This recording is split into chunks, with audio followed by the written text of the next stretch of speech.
ハレルヤ。ハレルヤ。2024年8月18日の礼拝を始めます。皆さんお立ちください。賛美歌539番を賛美します。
主よ、私の魂はあなたを仰いでいます。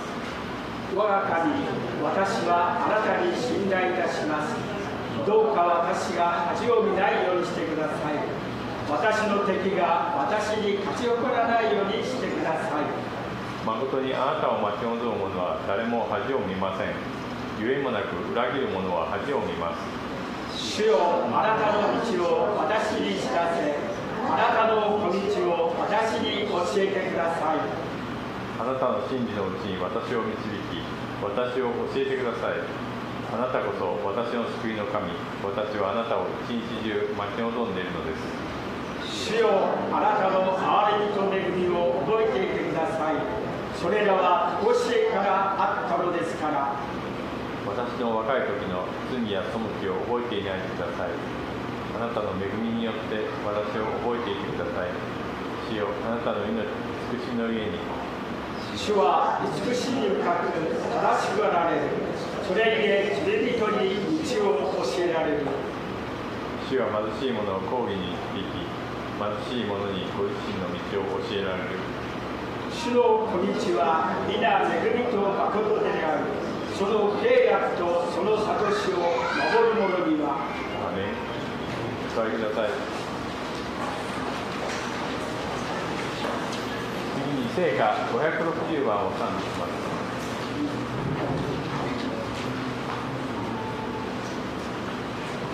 Oh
ガリ兄弟、お願いします。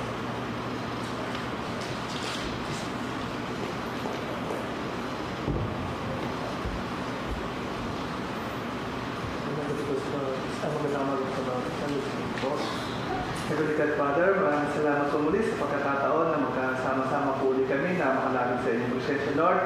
Mga Panginoon, gabayan niyo po muli ang gawain muli sa araw na ito, sa mga oras pa lang po na ito.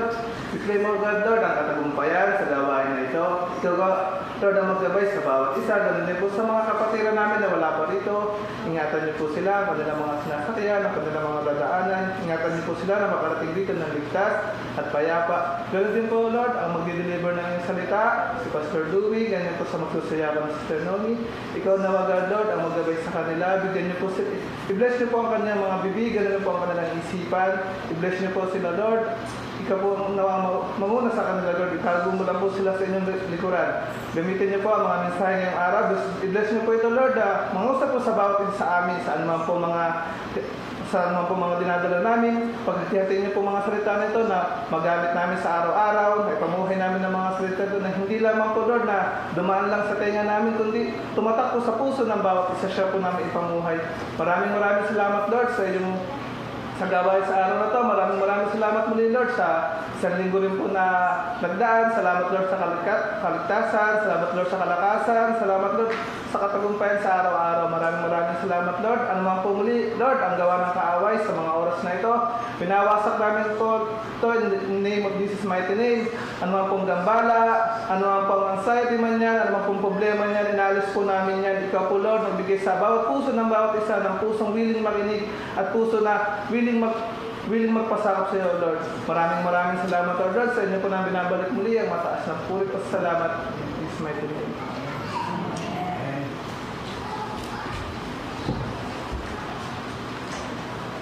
次に聖歌347番を賛美します。Oh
賛美、I Choose Jesus を賛美していきます。「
ロと青姉妹です。Today's Bible verse is Matthew chapter 16, verse 18 through 19。そして献身をジェネシス兄弟、メッセージパスタルお願いします。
Magandang umaga po sa ating lahat. Nakakakaba ko talaga pag dito ka sa harap, no? Naninig yung dibdib ko. ちょっと胸がきつくなってきて、やっぱりこたつと緊張したものですね、やはりと。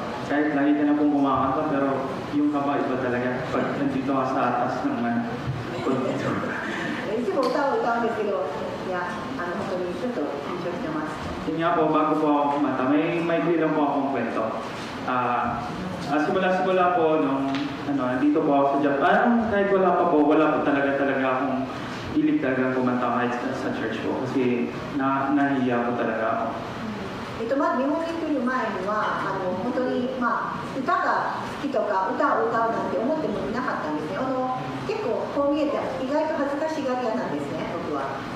Tapos nung pumunta akong Japan, yun nga po, kasi nakikita naman po ako ni Papa sa Manila po na kumakanta. Lagi na po ako ini-encourage kasi na mag-special number na po ako sa church.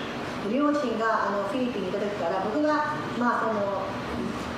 教会では違うところで歌うのはしてるので、教会でも礼拝をサービス下げるのがどうかっていうのは何度か両親に勧められてたんですね、フィリピンにいた頃に。 Tapos yung pag sinasabi niya sa akin na siya daw magigitara tapos ako daw kakanta, yun, lagi na ako in-encourage na ko daw yun, wag daw ako magano sa ibang tao kasi yun nga po na yung wag daw po akong mahiya kasi yung pagbibigay ko naman daw po ng kanta para naman daw po kay God yun. よくそれで父が言うんですね。本当に賛美を捧げてはどうかと。僕がギターを弾くからあなたが歌えばいいと。恥ずかしいとか人のためにするんではなくて神様のためにするんであれば恥ずかしくなくなるんだよと。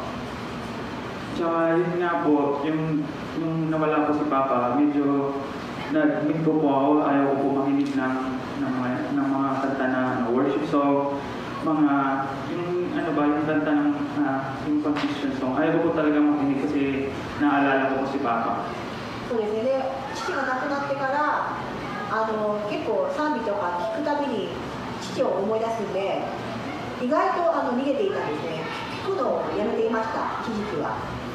Pero naalala ko po yung sinabi sa akin ni Pastor Louie po nung nag-attend po ako na maging worship leader po. Sinabi niya po sa akin na yun nga daw po si Papa nung kahit masakit na yung kamay niya. Sabi nga daw po ni Papa na ang lalaki po ng mga daliri niya, hindi niya po kaya mag-gitara, yung po yung mga nota. Pero nag-porsige po siya na mag-serve kay God. それでルイ牧師に言われて、あなたの父は確かに父は結構指が太くてギターを弾くのに向いていなかった指だったかもしれません。それで指が太い中です。それでも神様に何か捧げたいという気持ちで練習をしていたのを思い出しました。Yun nga po, kaya dun po ako na-bless kay Papa na yun nga po hindi siya sumusuko hanggang sa ano siya, nagsiserve siya kay God. Kaya ito pong kanta na to ay may kwento po ito na kanta, tapos ang pamagat po nito is in Christ alone po.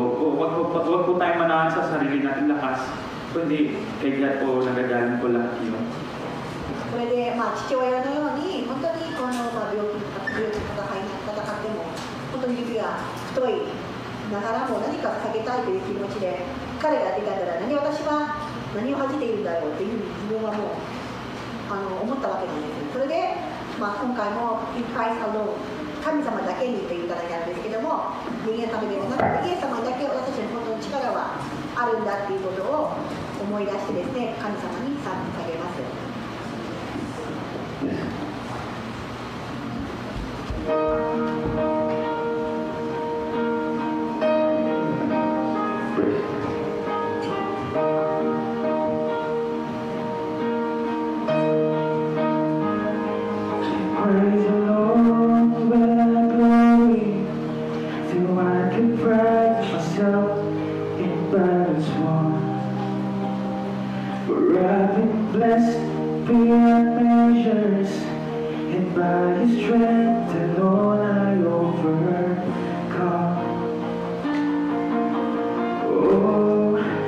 Stuck and count successes like diamonds in my hand, but these trophies could not equal to the grace by which I stand in Christ alone. I place my trust and find my glory in the power of God.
おはようございます。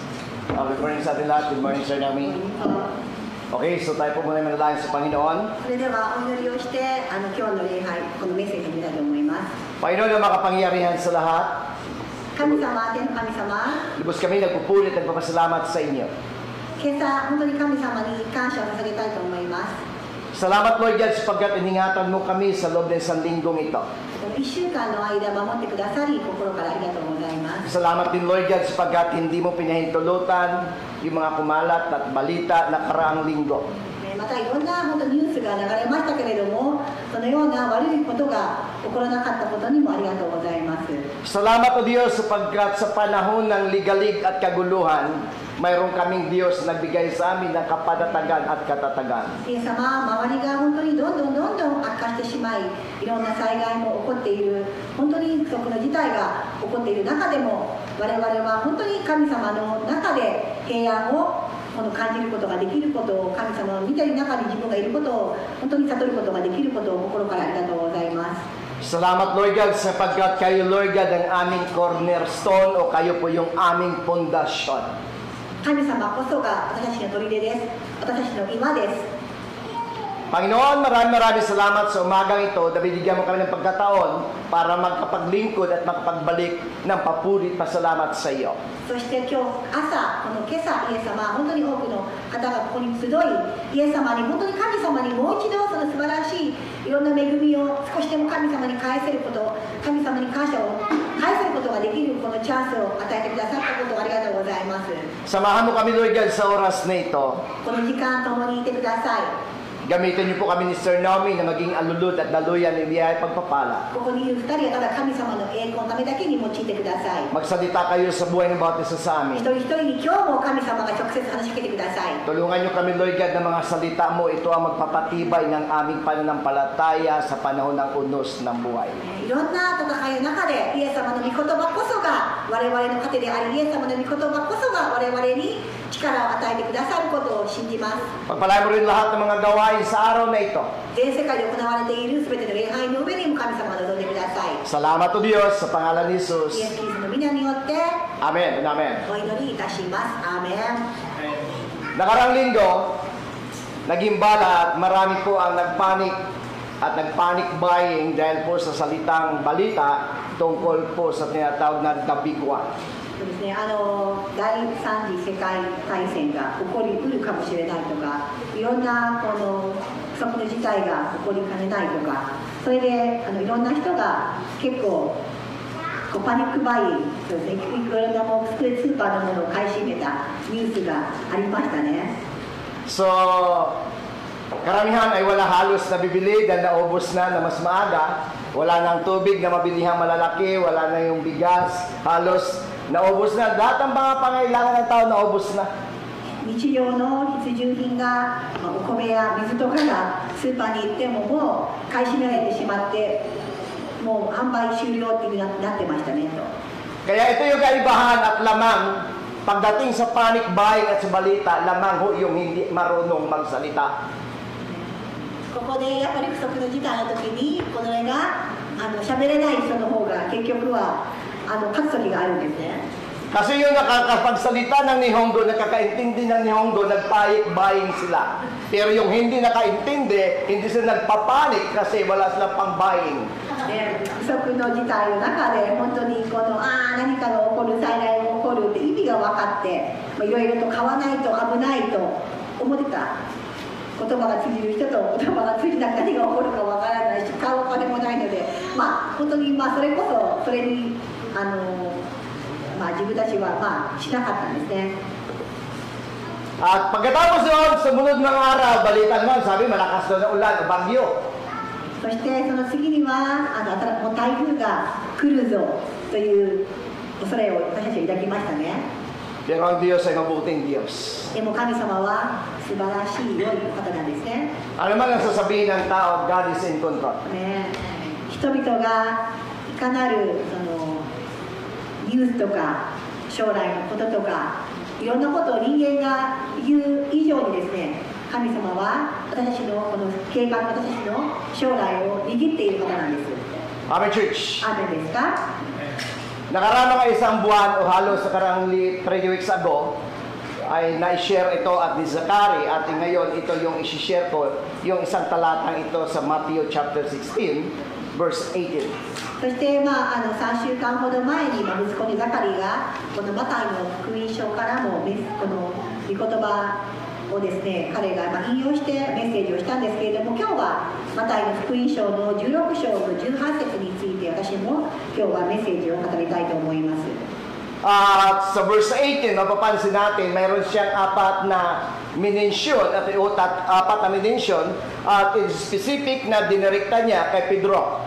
そしてここでは4つのことをイエス様が自分の弟子ペトロに対して言うんですけれども、mayroon po ibang paliwanag dito na sinasabi doon ng banal na kasulatan, sa iyo Pedro itatayo ko ang aking iglesia. But according to the verse 18, never mention ni Jesus Christ na kay Pedro itatayo ang church. But ang sabi ni Jesus Christ in verse 18, upon this rock I will build my church.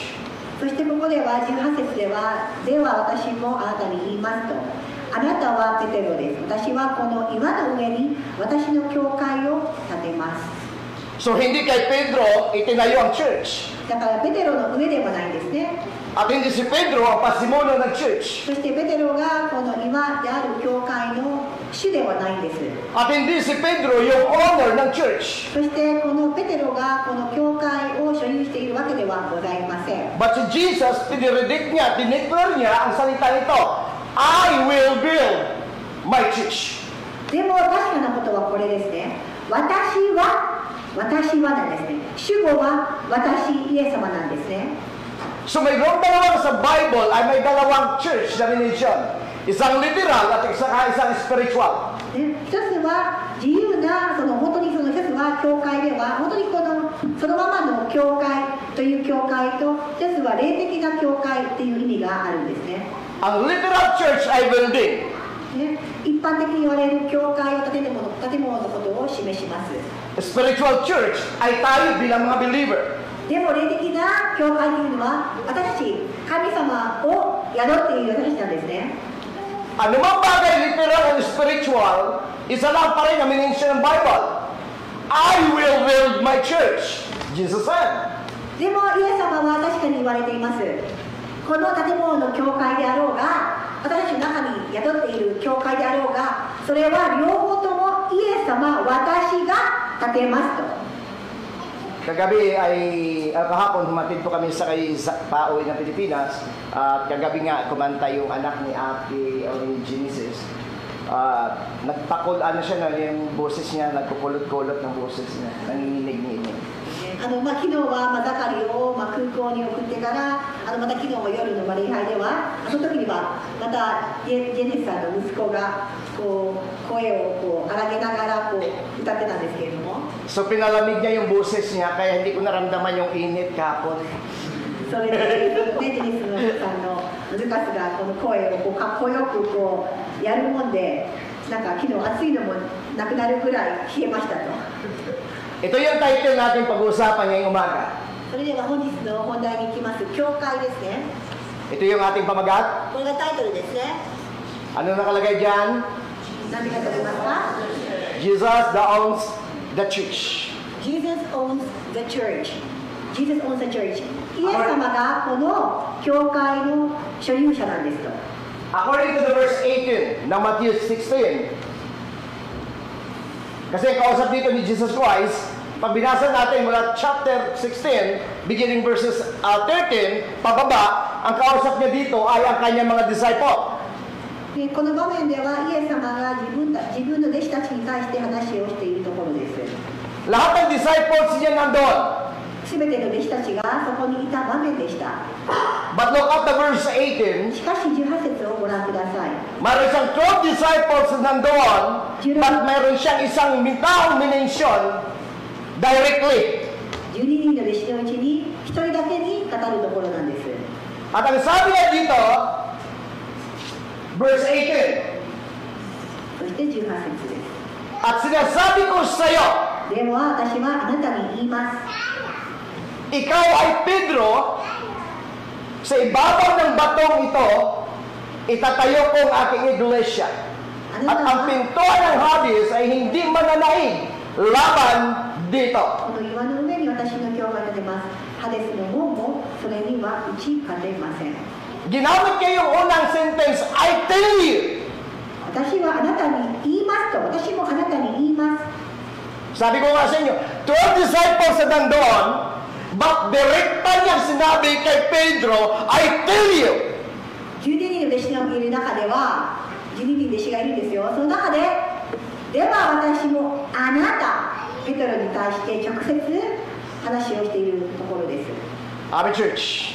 アーメンでしょうか、皆さ Ang ん。 salitang binitawan ni Jesus Christ, yung authority ay ibinigay niya direkta kay Pedro, hindi sa lahat ng disciples.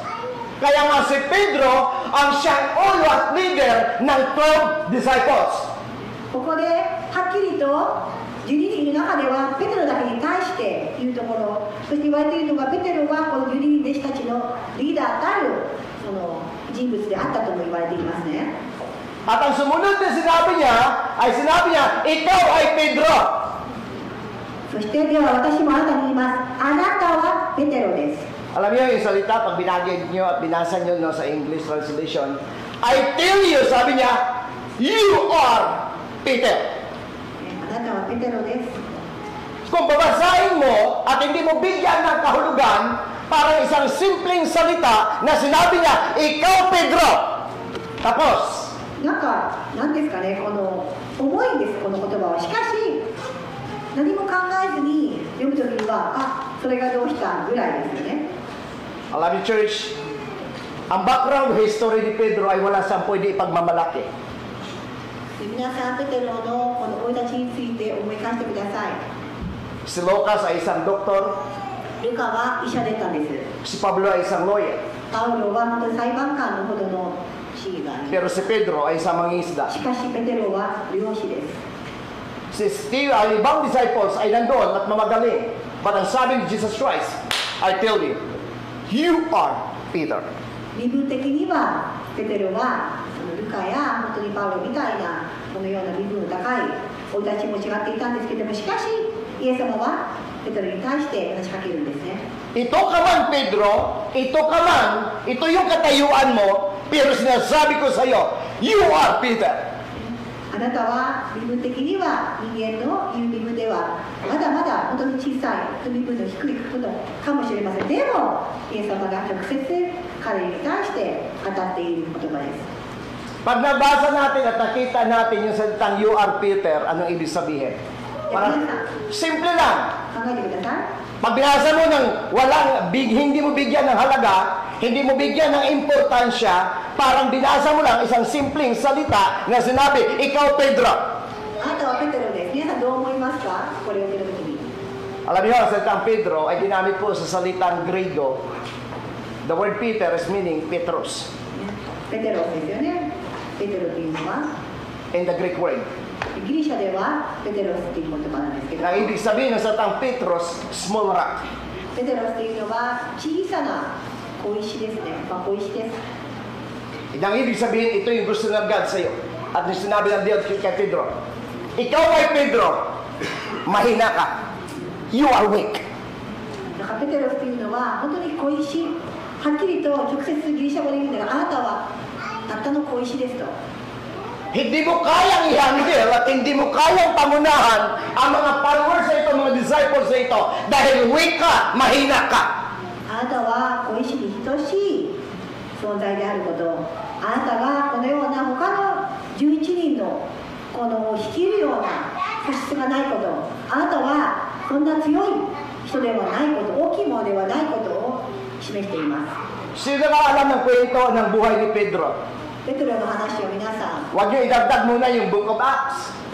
まだ人のところは入れないでください。 How many times siya denies Jesus? ペテロは何回イエス様を 3 times. か3回です。 Nung sinabi ni Jesus Christ kay Pedro, sasaktan ang pastol at mangangalap ang tupa. Ano sagot ni Pedro? Hindi mangyari yan! Dadaan sa ibabaw ng aking bangkay ang simang sisingil sa iyo. 3回彼はイエス様を否定しましたね。そして神様がイエス様が自分が捕まることを予測をして語るときには、いや、私が死んででもと、私が命を懸けてでもという言葉さえ彼は発しました。 Alam niyo, bagamat si Pedro kasama niya lagi si Jesus Christ, pero meron siyang pangit na reputasyon bilang pinuno at leader ng 12 disciples. 本当に彼はこのリーダーたるその性格、リーダーたる人格ではなかったかもしれませんね、そういう意味では。 Si Pedro ho ay duwag. まず彼は臆病です。 Naniwala kayo? 信じますか？彼は臆病だったんです。 Kaya nga nung tinatanong siya, kilala ka? Sabi, hindi ko kilala yun! あなたはイエスをしているか？いや、知らないと。とっさに出てきた言葉がそれでしたね。 Pero pagkatapos ng namatay si Jesus Christ, after the book of Acts, si Pedro ay nagiging matapang at naging magaling na tao. 本当に共に神様とイエス様と過ごした日々があったにもかかわらず、彼は臆病で、そして本当に最後の時までイエス様を隠す、本当に脅されて自分が否定する場面だったんですけども、イエス様が死んでからは彼は生まれ変わったんです。 Okay, church? アメンですか？ Ito yung gusto ipaabot ni Jesus Christ kay Pedro. だからイエス様には本当にペテロに対しての直接的な呼びかけ、直接的なコミュニケーションがあったに違いありません。 Ikaw ay Pedro, mahina ka man, hindi ko in-expect kung anong magagawa mo. Pero ikaw, Pedro, ay tatawagin ko para mangyari yung in-expect ko para sa'yo. だからある意味イエス様っていうのはペテロが人格的に素晴らしいとか、ペテロがそれを言い渡る人ができるからではなくて、そんなの関係なかったんですね。イエス様が選んだペテロだからできるんです。イエス様が選んで立てたペテロだから彼に対してこのような使命を授ける、それさえも神様の御心であればそれが許可されたんですね。 Kaya church, isa lang dapat natin makita at matutunan. Hindi ho natin kayang tumayo mag-isa without God. だから今日はこの朝、皆さんが自分の力を誇っているならば、もう一度思い返してください。イエス様なしで私は立つことはできないんです。 Hindi ho tayo titibay sa ating pananampalataya without God. イエス様なしではこの信仰を強めることさえもできないんです。 Hindi po natin kayang palakasin at palaguin ang body of Christ, the Church of God, without God. イエス様なしではこの教会を強くする、この教会を繁栄させる、一人一人のメンバーのためにもそれさえもイエス様の力なしでは何もできないんです。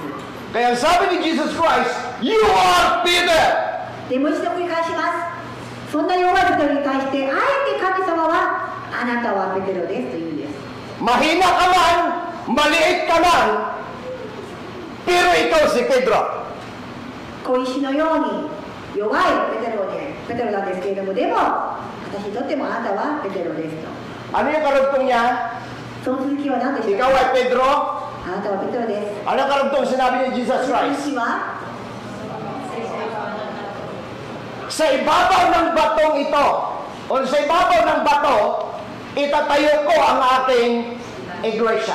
Ngayon, church, ito tingnan natin. Anong bato ang tinutukoy ni Jesus? ここでその次に私はこの岩の上に私の教会を建てますと、どんな岩を言っているでしょうか？ Para ganito sinasabi ni Jesus Christ.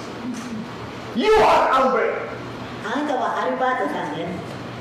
but upon this rock, でも私はこの岩の上に I will build the church. 教会を建てますと。 Hindi ko itatayo ang church sa'yo. You are wrong, Albert. But itatayo ko ang aking iglesia sa ibabaw ng bato. あなたはアルバートさん。私は岩の上に教会を建てますと。どんなつながりがあるんでしょうか？ So meaning the church, yung church ay hindi tinayo ni Jesus kay Pedro.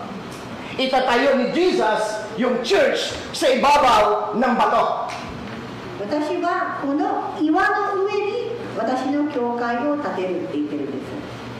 Ang salitang bato, pag binanggit nyo rin sa book of God, sa salitang Grego, ay ginamit naman dito ang salitang Petra. そして今度は岩っていうのはペテラです。 Ibig sabihin, malaking bato. ペテラっていうのは大きい石、岩のことなんです。 Hindi siya nare-remove 岩で動かされない、 strong. とても強い。 And according to the Bible, 聖書によりますと、 si Kristo ang batong panulukan. イエス様が私たちの岩なんですね。 Gumamit si Jesus Christ ng dalawang story tungkol sa matalino at mangmang. そして賢い人と愚かな人の例え話があります。 At similarity sa salitang Petros at Petra. ペテロスとペテラ、本当にこの対比があります。 Pareha sila narinig at nakikinig ng salita ng Diyos.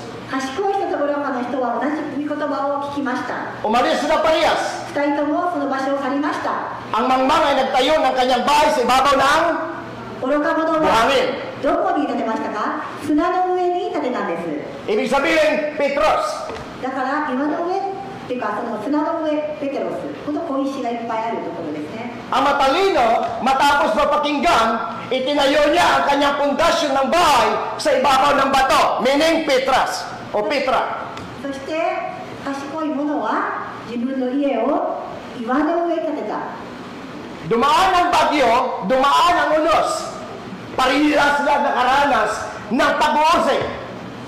Pero yung bahay na sa ibabaw ng buhangin, bumagsak. Ang bahay na sa ibabaw ng bato ay nanatiling nakatayo.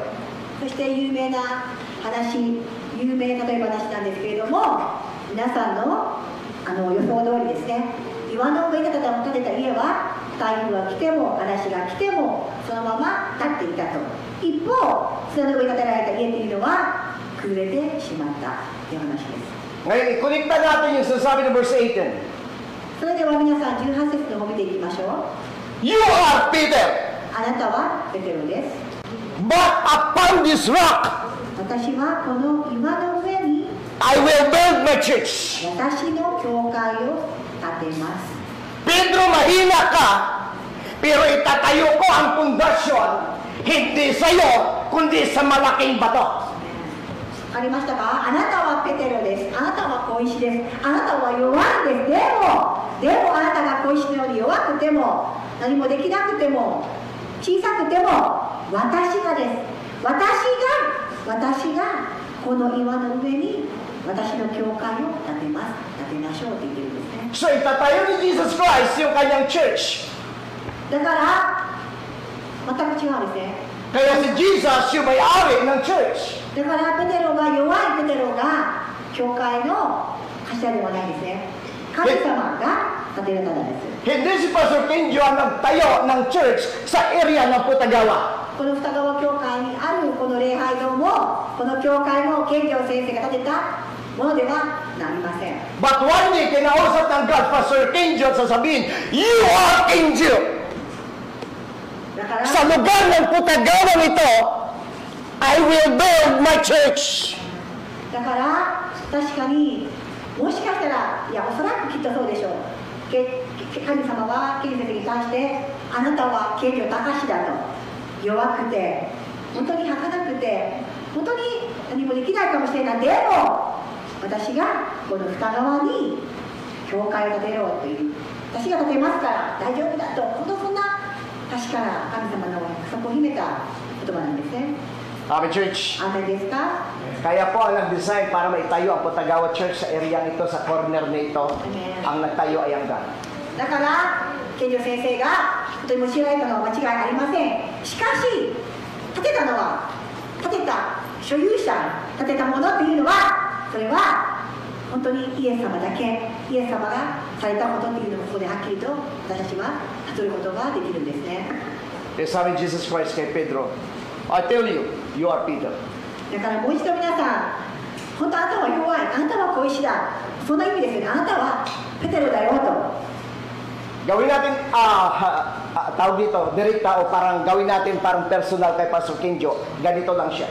じゃあ健常 Ikaw ay Kenjo, あなたは健常高しだ mahina ka man, 弱くても hindi mo kayang gawin ito, これはできないけども but sa kantong ito, ng, ano to? Anong lugar お to? 岩 Hoy, Hoy, Sir David lang ako. お岩町 Sa lugar na ito, tatayo ko yung church ko. この北側の大岩に私の教会を建てようと Amen, church. アーメンですか？ So, ang reason kung bakit itayo ng Diyos ang Putagawa Church, at bakit siya ang pinadala upang magiging pastor dito.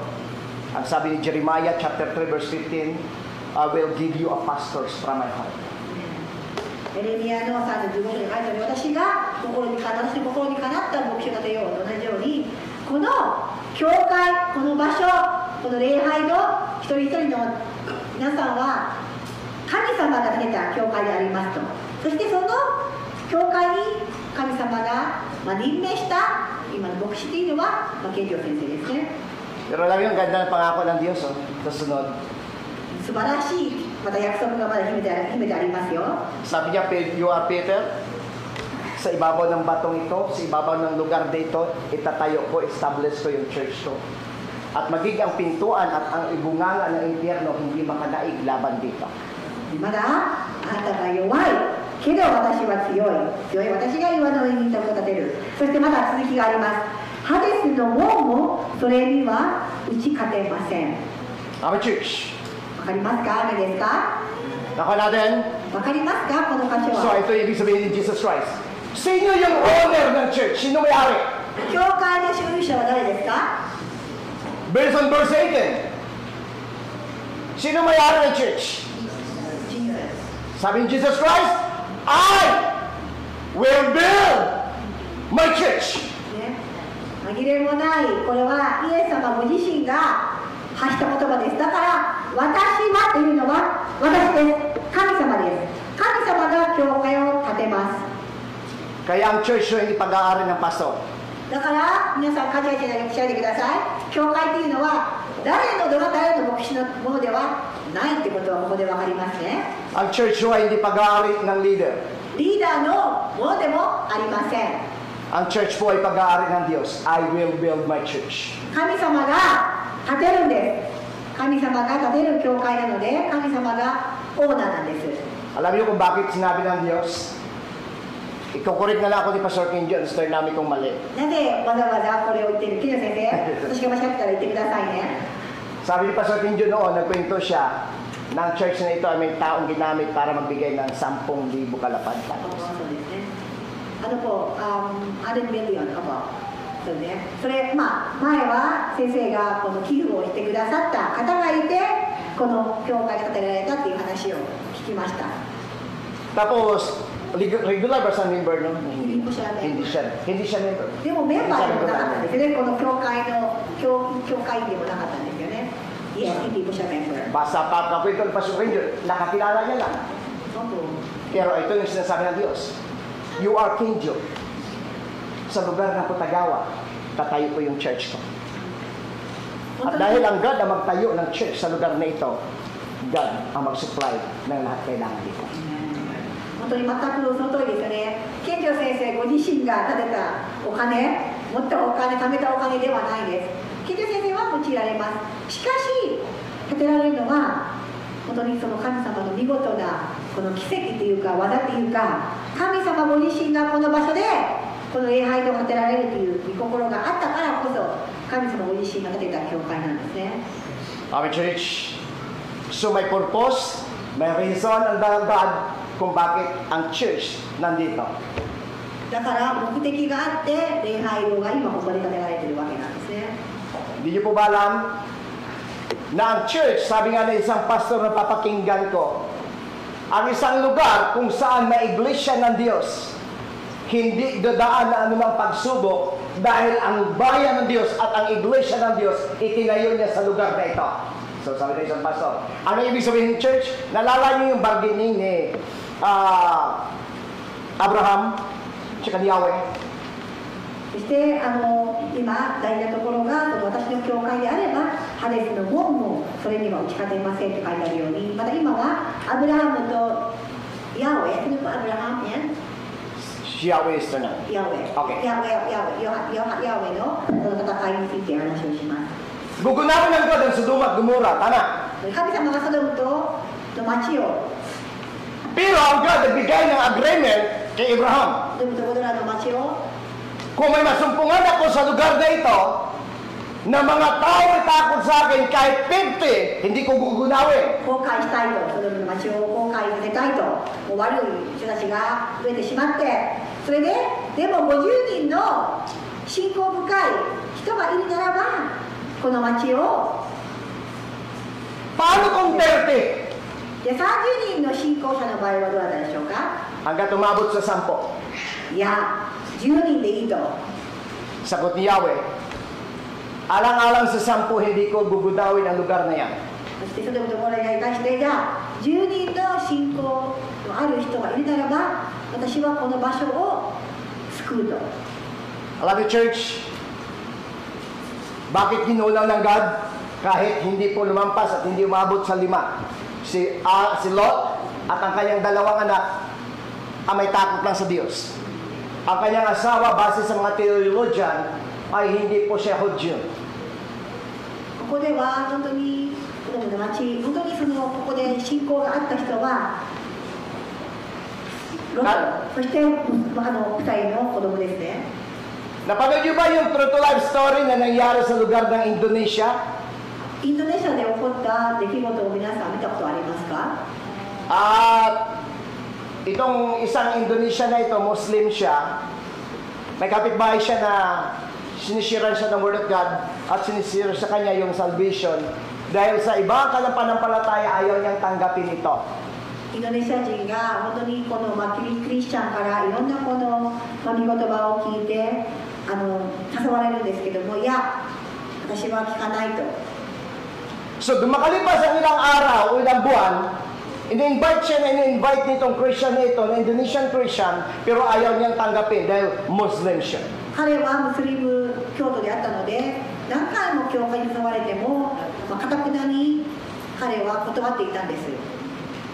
Isang binitawang salita ng babae o isang kaibigan niyang Christian, sabi niya, kaibigan, kung hindi mo tanggapin si Jesus Christ, pag dumating ang dilubyo sa bansang ito, para ma-save yung buhay mo, try mong tumakbo sa lugar at sa bayan ng Diyos, o sa bahay ng Diyos.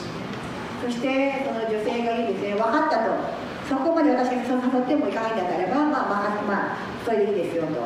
しかし、もし何かあなたの身に悪いことがあったり危険にさらされたら、あなたは教会の家に逃げてくださいねと。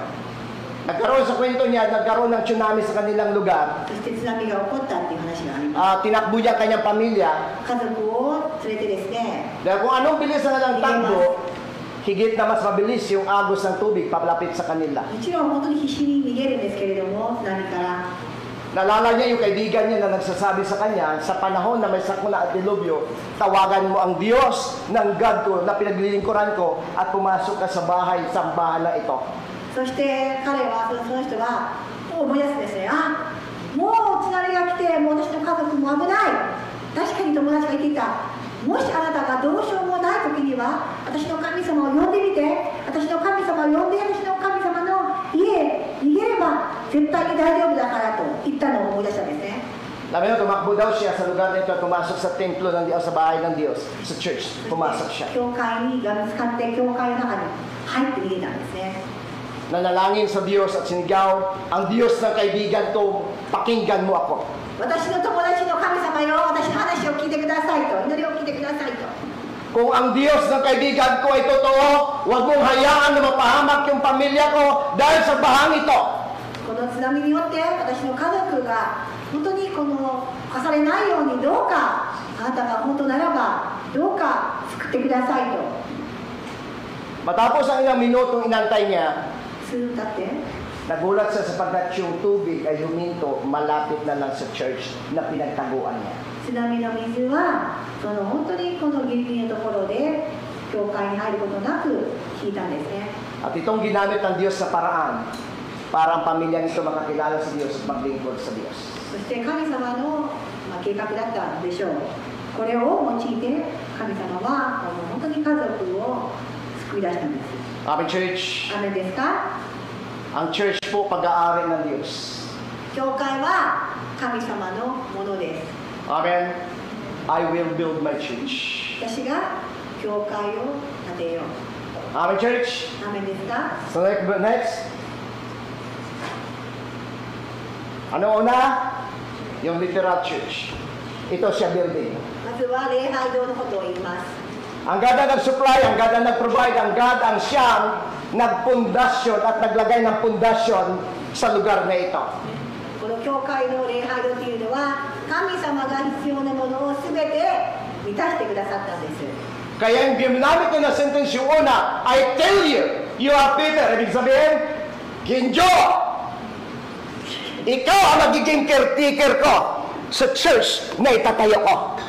でこの二川福音教会に対する神様の本当に言葉はきっと慶長隆あなたの手にこの教会を委ねるよと。 Alam niyo, ito yung pananaw ko. Ang leader sa church,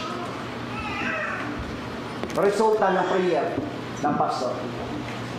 Pero ang pastor, mula sa puso ng Diyos. Kami church, intindi.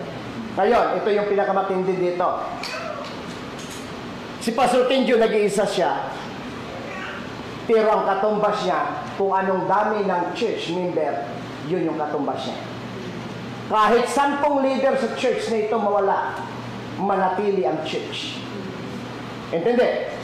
Pero kapag ang pastor ang nawala, mapaparalyze ang church. At ang sabi ng Diyos, you are Peter. Mahina ka, pero itatayo ko ang pundasyon sa bato ko, sa pangalan.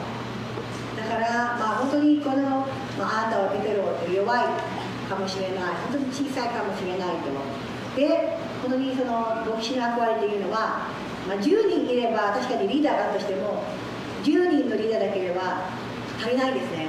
本当にそのメンバーに対してのこの1対1の関係、1対1のこの責任っていうか、そういうのがあるのが牧師であって、だから牧師というのは人間が立てたものではないんです。人間が選べるものでできないんですね。それを神様が立てなければ牧師というのは実際には生まれないんですね。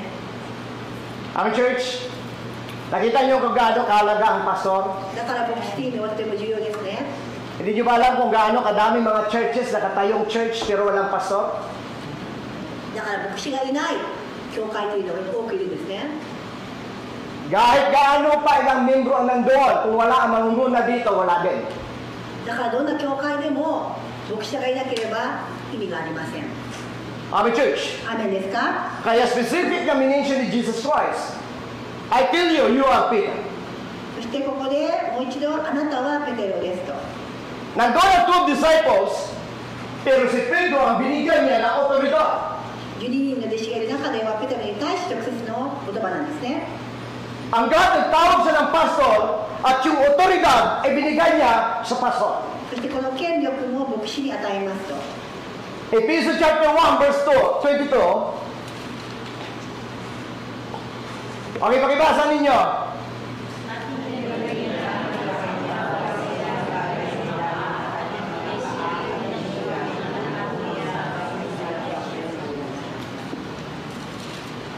Ephesians chapter 1 verse 22.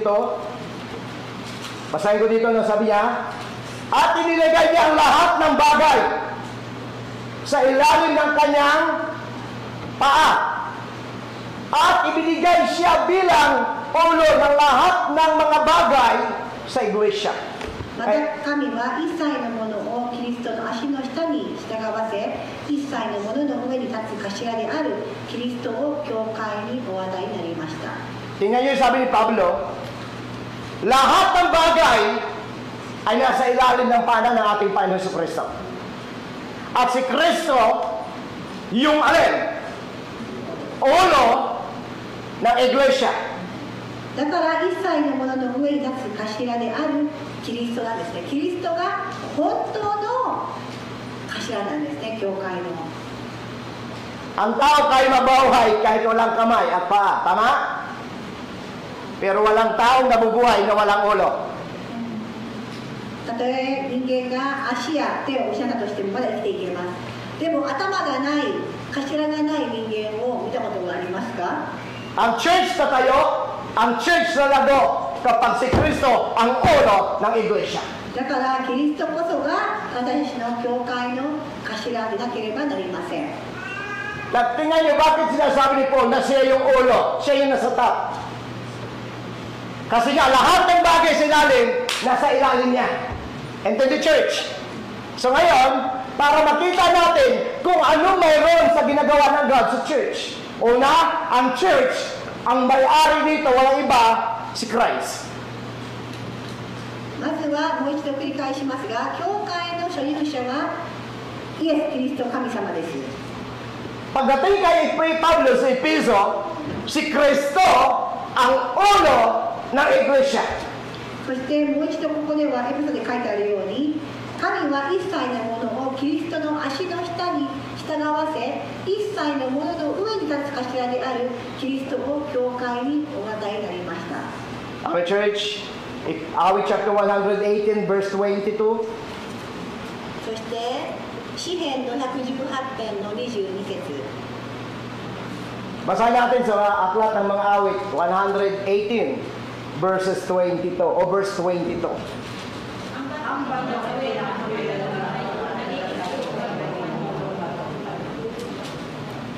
Okay, sabi niya dyan, ang batong itinakwil ng mga tagapagtayo ay nagiging punong bato ng panulok. Ibig sabihin, yung panulok cornerstone. Si Kristo ang pundasyon at ang cornerstone, si Kristo yung pundasyon. ですか、家を建てる者たちの捨てた石、それが礎の石になった。 Ang church ay may 4 na corner, tama? 教会にはどこの建物もそうです。4つの柱があります。 Lahat ng bahay, lahat ng building may 4 na corner. すべての家には柱が4本あります。 And according to the book of Awit, そして詩篇に書いてある通り、 sa bawat kanto at bawat 4 na sulok, ang pundasyon, walang iba si Kristo. 礎の石になるんですね、神様が。 Kaya nabanggit ni Jesus Christ sa Matthew chapter 16, even the gates of hell will not prevail against it. そしてハデスの門もそれに打ち勝つことができないと。 Amen, church. アメンですか？ Amen. Nakuha natin, kaya ang church lalago at lalago sapagkat ang Diyos ang may-ari nito. ハデスの門もそれに打ち勝てません。だから本当の神様のこの教会の所有者というのはイエス・キリストなんですね。 Ang church ay lalago sapagkat siya yung ulo, siya ang magpapatakbo nito. イエス様が頭であって、イエス様が頭であるならば必ずその教会というのは存続します。 Sino bang batong itinakwil? じゃあここの詩篇の捨てる者たちの建てる者たちの捨てた石なんでしょうか、これは。 Ang batong itinakwil ay wala iba kundi si Jesus Christ. 家を建てる者たちの捨てた石、これはイエス・キリストのことを示しています。 At itong batong ito na itinakwil mga Hudyo, ito pala ang pundasyon ng iglesia ng Diyos. ユダヤ人がみんな本当にこの捨てた石、これがイエス・キリストであって、それこそが礎の石になったということです。 Amen, church. Amen. Hello. So, sino may-ari ng church? 教会 Literal, の持ち主というのは、所有者というのは、 si Jesus. Siya yung pundasyon, siya ang may-ari, siya yung nagtatayo. Yung mga pastor, katiwala, ですか、 caretaker.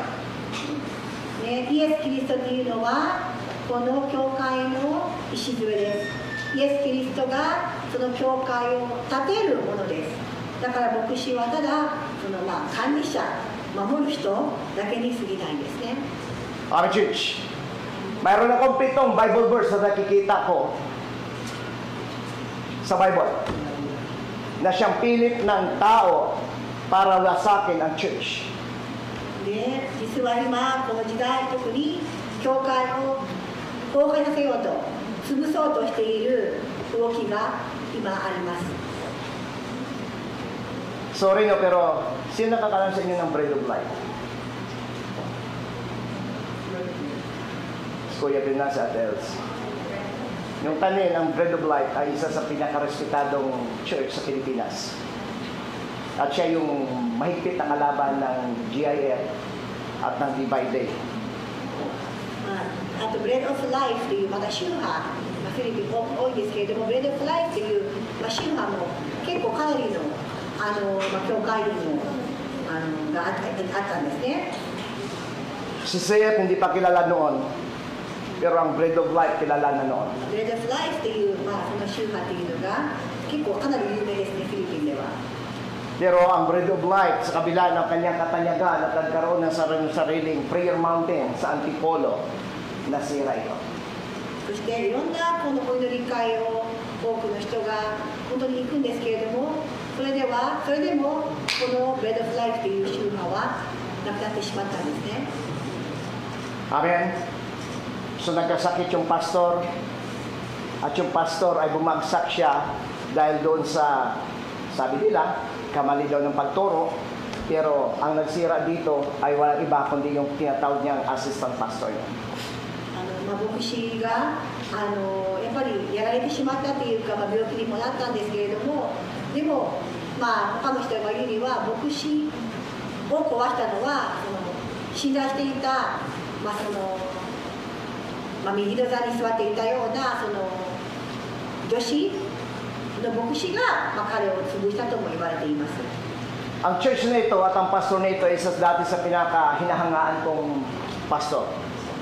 私はこの教会が本当に素晴らしいと思っていましたし、私は尊敬をしていたんですね、この牧師を。 Payat lang siya at maliit pero dynamic pastor. 細くて背が低い牧師ではあったんですけれども、ダイナミックな説教を彼はしていたんです。 Kaya nung nakita ko siya, bago pa lang ako mananampalataya, ang sabi ko sa sarili ko, Lord, kung tatawagin mo ako na magiging lingkod mo, gusto ko magiging kagaya niyo. 実はそのブレッド・オブ・ライフのこの牧師のようになりたいと自分は心に願って神様にお祈りをしてなるんであればこのようになりたいと祈ったことなんですよ。 Sa kabila ng pamayagpag, dumating ang panahon na gumawa ang kaaway ng paraan para sirain ang church na ito. でも敵はやっぱりこのような教会を反射させなくて試みに合わせたんですね、この教会を。 At ang number one para mabuwasak ang church na ito ay ito.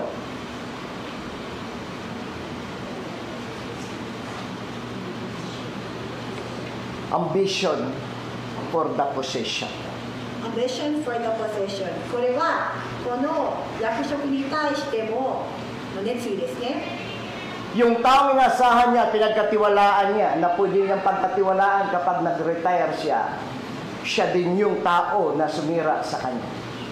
自分が本当にこの人に託そうとしていた、信じていた人自体に裏切られる、そんなことが起こったんですね。 Gusto niya makuha ang pamumuno, gusto niya sirain ang taong ito because of possession.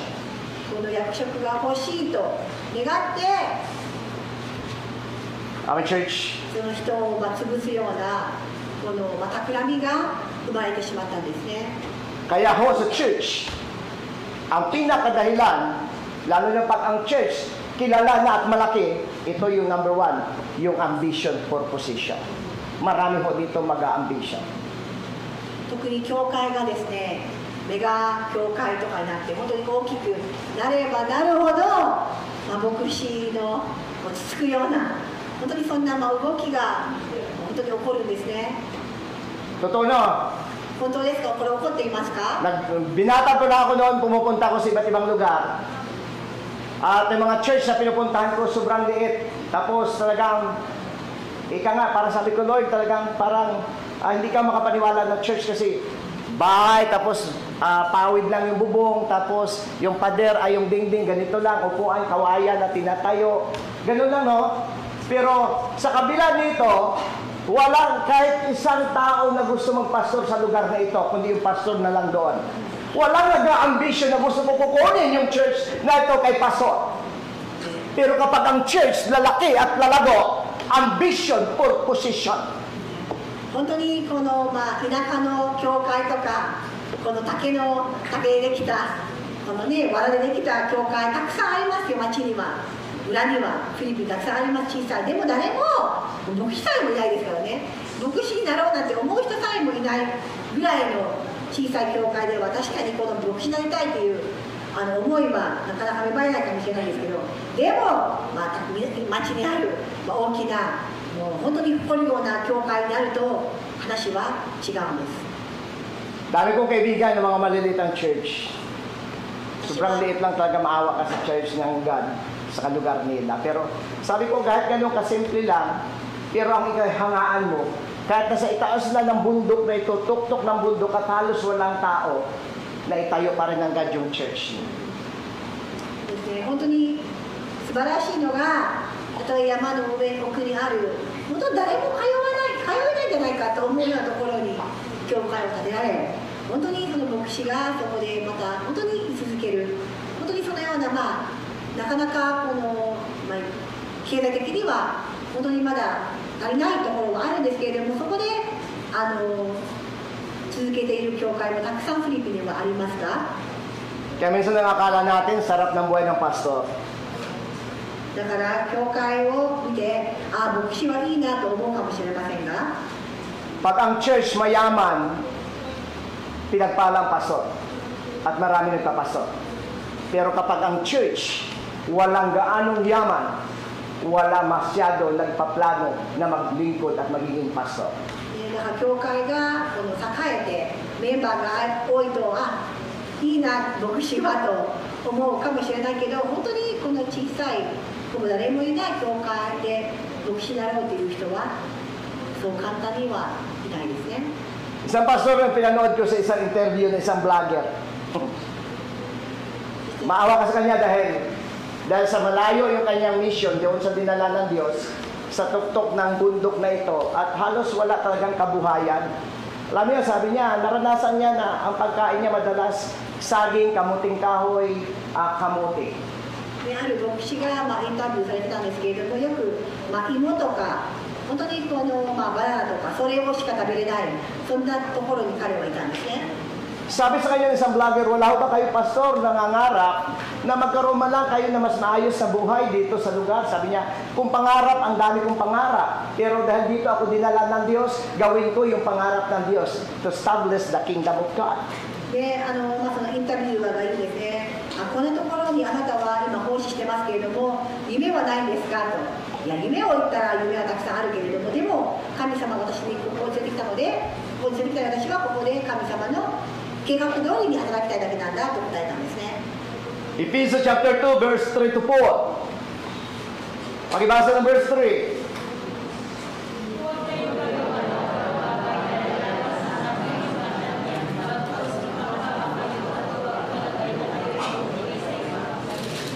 Alam niyo kung bakit, church?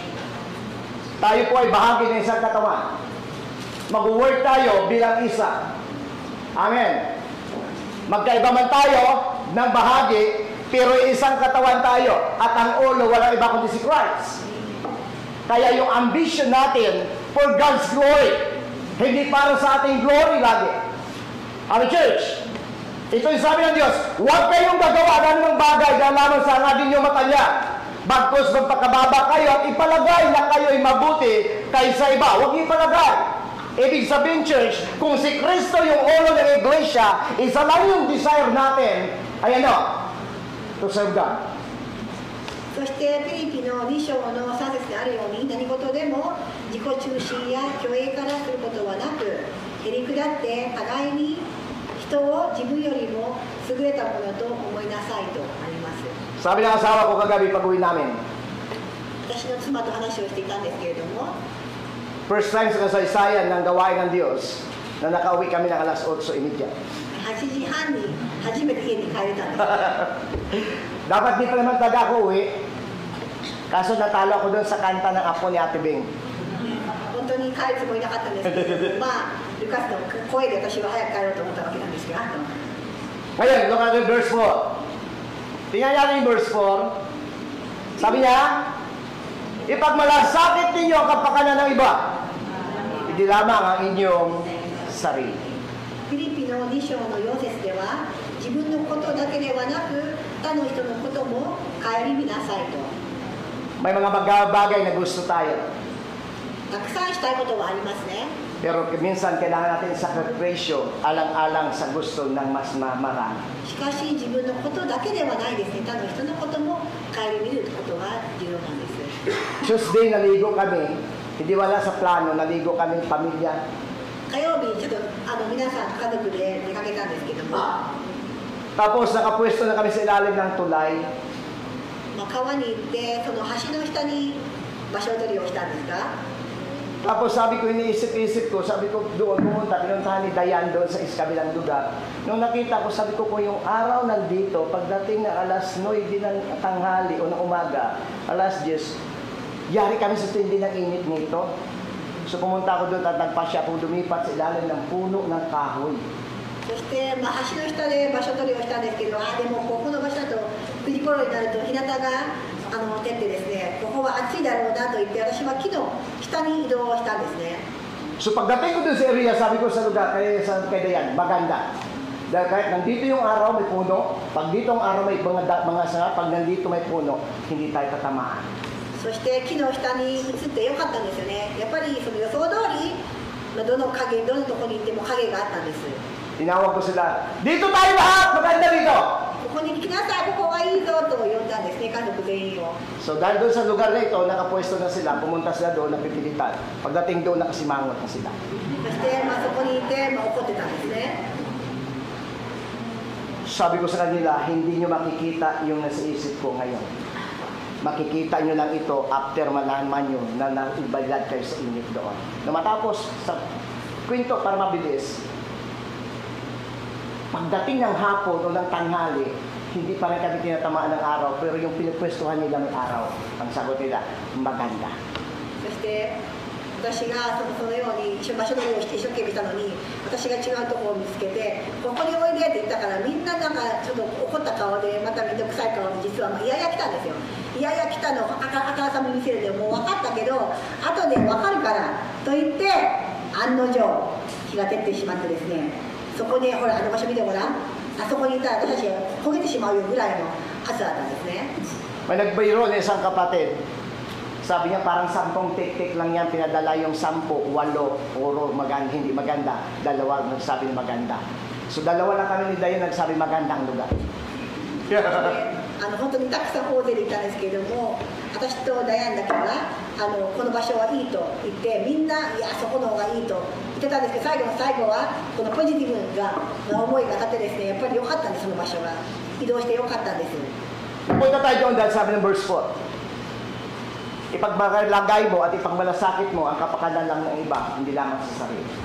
だから自分のことだけではなく、他の人のことを顧みなさいと。 May mga bagay na gusto natin at mas maganda pabor sa atin, pero kung mali mas maganda, pabor sa na mas makarami, doon ang mas maganda.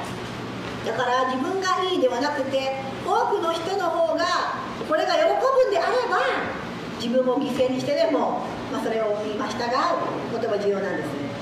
Kaya nung nakita ko si Bro Rapi, sabi ko sa kanya, maligo tayo sa church, sa Yasuni sa 14, dahil gusto kong gayahin ko siya. ラフィさんのように本当にかっこいい、焼き方をしたくて、また海に最初あれば出かけたんですよ、それからは。 So balik tayo dito. Anong problema ng church para maglamas itong literal, pwede itong distract, pwede itong guluhin. Number 1, yung tinatawag na ambition for the position.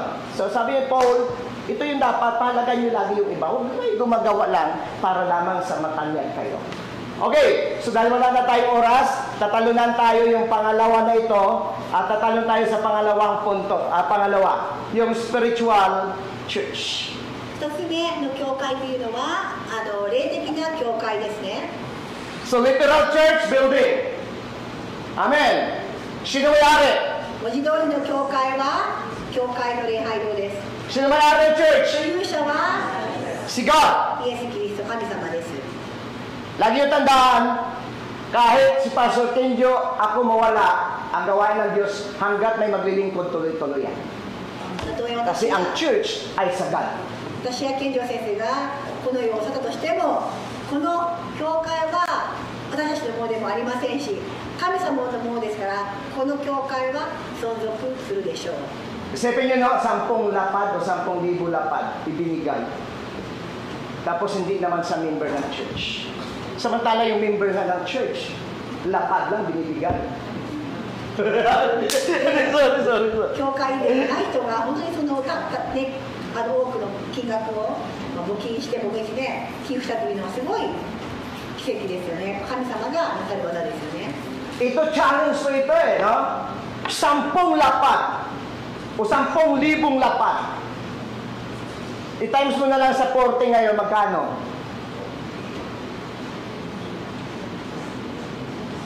Sige, magaling mga mathematics yan. So, 10,000 times 40 o 4,000. Laking tira. Nasa isip ko pero hindi ko masabi. Tuloy na tayo. Ganon kalaki. Dahil ang promise ng Diyos, tatayo ko church. Pangalawa, spiritual church. だから神様が立てるのがこの礼拝堂です。神様がこの礼拝堂を維持しますと。2つ目、 Sino yung spiritual church? 礼拝的な教会。どこが皆さん礼拝、 Tayo. どこが礼拝的な教会？これは新しいクリスチャン一人一人のことを言っています。 Kung may taong nagbigay ng church o ng financial para tayo ang church na ito, ikaw binili ka ng Diyos ng mas malaking halaga. 礼拝堂は神様のものであるならば、私神様の教会である私はそれ以上の価値があって、神様はそのお金に勝る価値で私たちをあがらってくれたものなんですね。 1 Corinthians chapter 6 verses 19 to 20. 第一コリントの6章の19節。 Pero bago basahin natin yung 19, ibaba natin sa verse 20. そして6の19から読んでください。 Ano sabi niya verse 20? Pakibasa.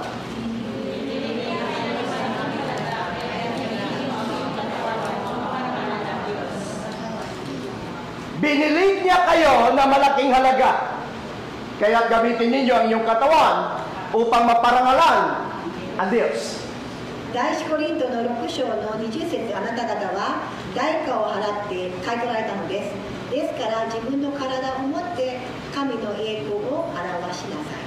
Kung ang babae ang tao nagbigay ng 10,000 kalapad, matuwa ka, magulat ka, how much more na may Kristong namatay para bilhin ka.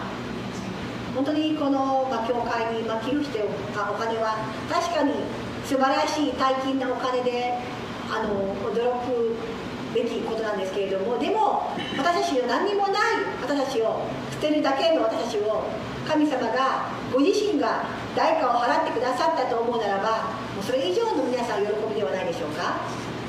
Kaya sabi ng Bible ni Pablo, di mo ba alam na ang iyong katawan ay templo ng Espiritu Santo na nasa inyo at tinanggap niyo mula sa Diyos. Ang inyong katawan ay hindi talagang inyo, kundi sa Diyos. Verse 20, binili niya kayo ng malaking halaga, kaya't gamitin ninyo ang inyong katawan upang maparangalan ang Diyos. 代価を払って皆さんが神様のご自身が思い出してくださいと、よく理解してくださいと、イエス様、神様ご自身があなたをために代価を払って買い取ってくださったのです。だから自分の体を神様の栄光に表すのは当然なことではないでしょうか。 Hindi ho tayo pumili sa Diyos. Amen? 私たちが神様を選んだではありません。 Ang Diyos ang pumili sa atin. 神様が私を選んでくださったんです。 Hindi tayo ang gumawa ng daan para maligtas tayo. 自分で自分を救うことさえもできません。 Si Kristo ang gumawa ng daan para iligtas tayo. キリストが道を作ってくださって私たちを救ってくださった。 Hindi tayo bayan ng Diyos, sabi ni Pedro. Ngunit ngayon, ginawa tayong bayan ng Diyos dahil kay Kristo.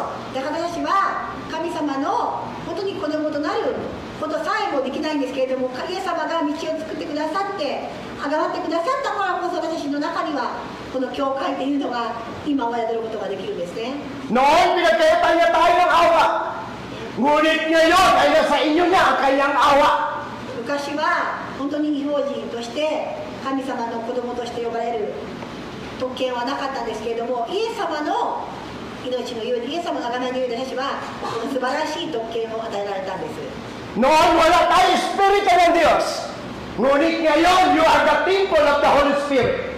神様に値する神様に近づくことができない私たちのこの体ですけれども、今は私たちは自由に父を神様と神様の方向へ、神様のもとへと行くことができるんですね。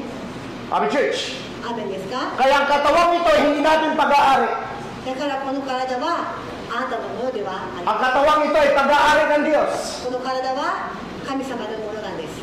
At ang katawang ito ay templo ng Diyos. 神様が宿る私たちのこの体なんですね。 Huwag natin ito sirain. だからこの体を本当に罪に犯されないように守ることはとても重要です。 Gamitin natin ang katawang ito para paglingkuran ng Diyos na may-ari nito. この神様のが住んでくださるこの私たちの中に本当にイエス様のために栄光を表すことができるようにと、本当にこの体を、この人生を用いることは皆さん本当にこの努力してこの頑張ってっていうか、みんなでこうやるべきことですよねと。 Sa Old Testament, ang presence ng God at ang Holy Spirit nandun na sa templo, na literal. But in the New Testament, dahil templo ito ng Diyos, ang Holy Spirit na sa atin ang puso mismo. 皆さん思い出してください。旧約聖書の時にはわざわざ多くの人が礼拝の堂に行って、本当にわざわざの場所に行って、わざわざそこに行って、本当に何日もこう旅して礼拝をする。その時から考えると、もう皆さんイエス・キリストによってあなたの中にイエス様が住んでくださっていることを思うと、なんというその死骸でしょうか、恵みでしょうか。 Balikan natin yung Matthew 16. マタイの16章、皆さんまた戻ってください。 At gawin mong personal sa buhay mo. だから今朝この御言葉を自分のものとして今日皆さんが帰ることができますように、この御言葉、この約束を自分自身への本当に約束として今日はどうか受け入れてください。 At ang pangalan Pedro ay palitan mo ng iyong pangalan. そしてこれはペテロだけに対しての約束ではない、私たち一人一人に対しての神様の約束なんですね。ペテロというところを自分の名前で置き換えてみてください。 Dahil bahagi tayo ng katawan ni Kristo, gamitin natin ang katawang ito, magkaiba man tayo ng kakayanan at talento. Gamitin natin ang lahat na ito para sa kapurihan ng Diyos at hindi sa ating sariling kapakanan. 皆さんの体は別々です。でも間違いなく神様を受け入れた私たちは一つの体なんですね。一つの体である神様が頭であるならば、皆さんが本当にこの体を、この人生を神様の栄光のために用いるのが当然ではないでしょうか。 Sige, basahin natin sabay-sabay. Yung pangalan Pedro, palitan mo ng pangalan mo. 神様のこの約束を信じて、皆さんもう一度このペテロに対してのこの言葉を自分に対しての神様の言葉と置き換えて、しっかりと自分のものとしてください。 Start. マタイの福音書の16章の18節。では私もあなたに言います。あなたはナオミです。私はこの岩の上に私の教会を建てます。ハデスの門もそれには打ち勝てません。 Sinasabi ko sa inyo, ikaw ay blank. Sa ibabaw ng batong ito, itatayo ko ang aking iglesia. At naging ang pintuan ng impyerno o ng Hades, hindi makapanaig laban dito. Church, you are the temple of God. At wala nang kapangyarihan ng kaaway against sa'yo. Amen? Because the Spirit of the Lord is in you. 皆さん信じてください。この神様の約束、神様の言葉を信じてください。今あなたが本当に神様の受け入れて、本当に神様をあなたのが建てた教会、この体をとするならば、ハデスのもどんな悪夢もあなたには打ち勝てないということですね。 Tayo manalangin sa Panginoon. それでは最後にお祈りをして終わりたいと思います。 Panginoon, nagpupuri kami at nagpapasalamat sa inyo. 天の神様、イエス様、今日もありがとうございます。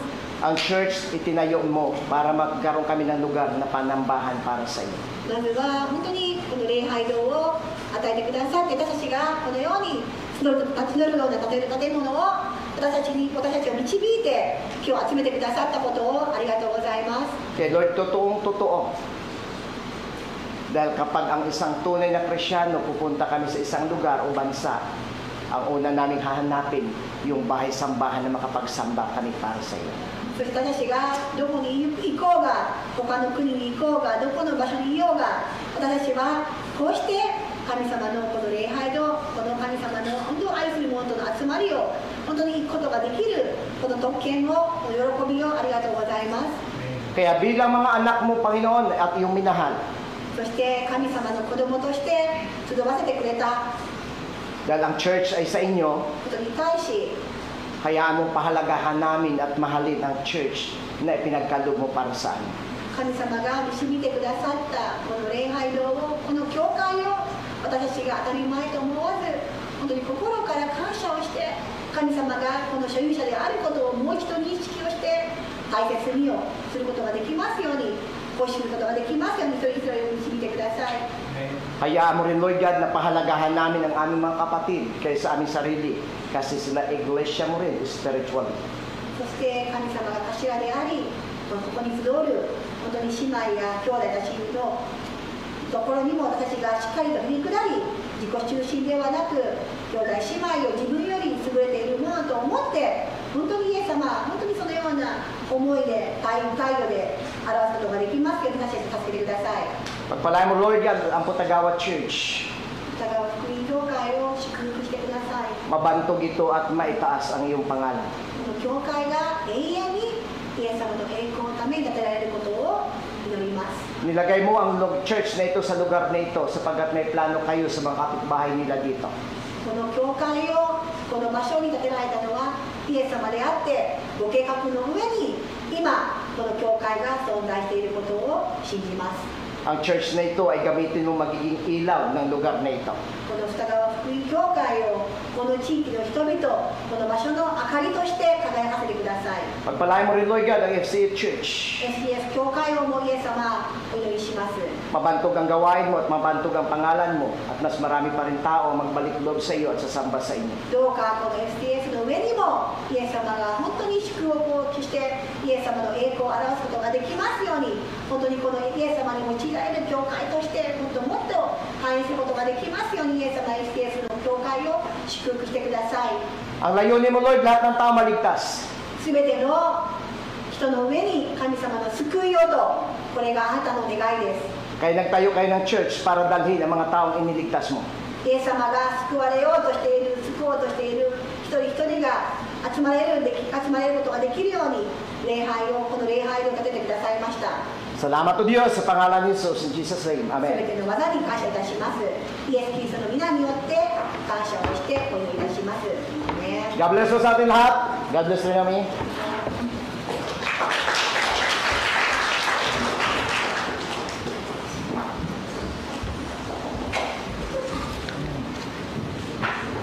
Arigatou gozaimasu. 続いてハレルヤマーチをします。初めての方や用意のない方は見てください。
Pray tayo.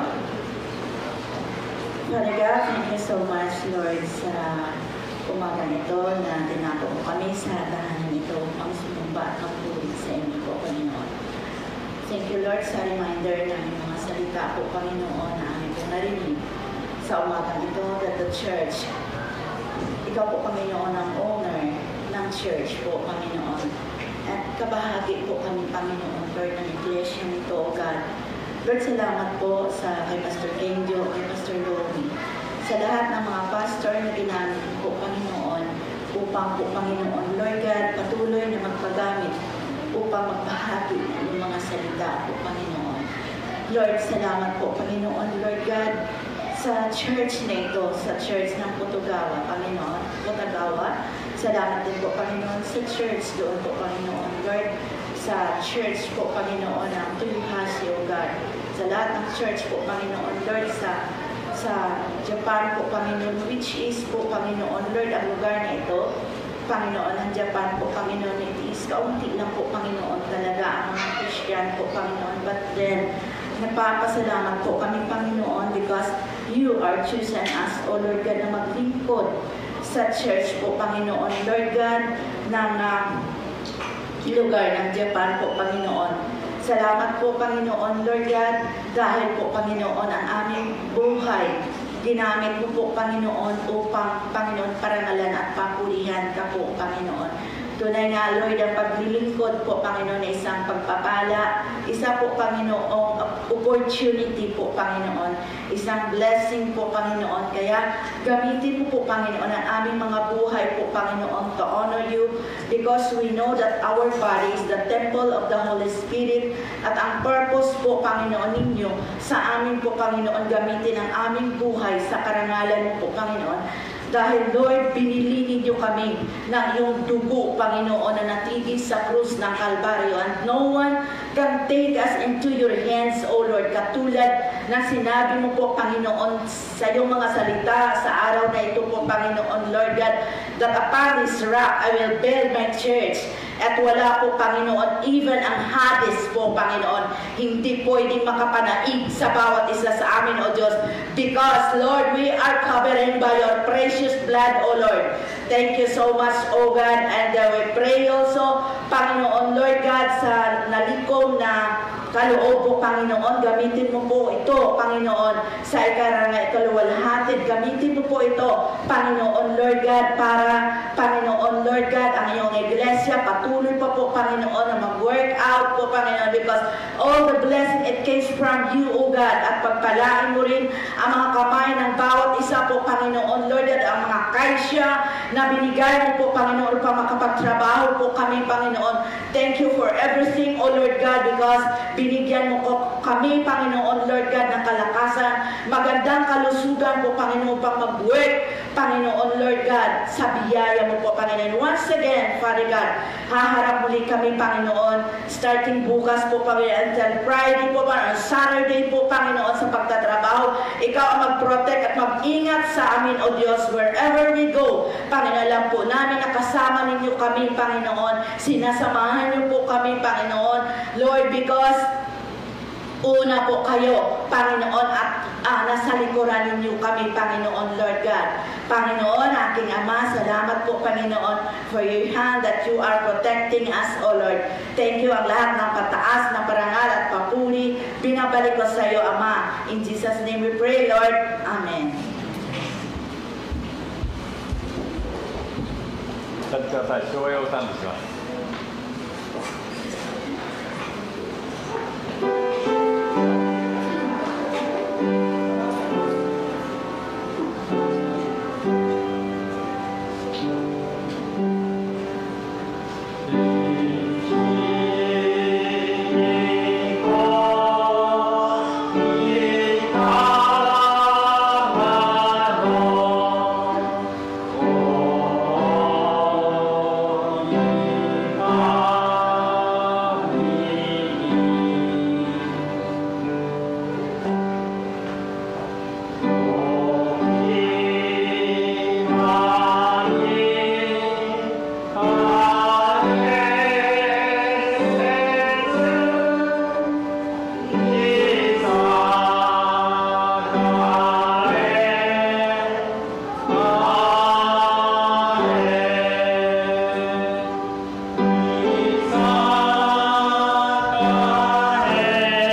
主イエスキリストの恵み、父なる神の愛、聖霊があなた方と共にありますように。アーメン。